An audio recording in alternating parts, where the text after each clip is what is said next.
So here, this is pretty much the home screen of the application, and you have quite a lot of drama films here, or movies which you can watch, and all that you just scroll and look for what you want, or you can go with recommended option here, which are pretty much the top films, short clips or short movies which you can watch, drama movies which you can watch, or you can go to drama section here, which pretty much shows you a preview of some of the movies that they have on this application. They will show you the most interesting part, and let me tell you, they will catch your eyes.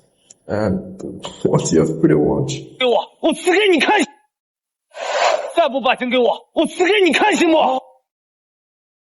episode section here. You can go in the episode section here and look for the episodes that you want to watch.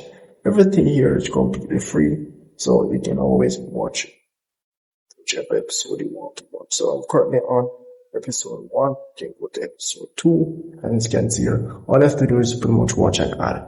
And once the ad is finished, you have fixed off, and you're good to go. So yeah, that's really 3.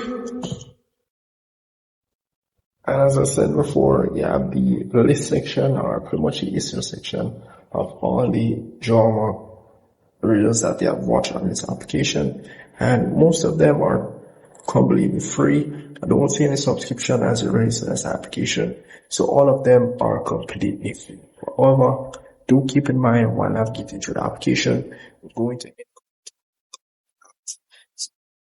keep that, guys.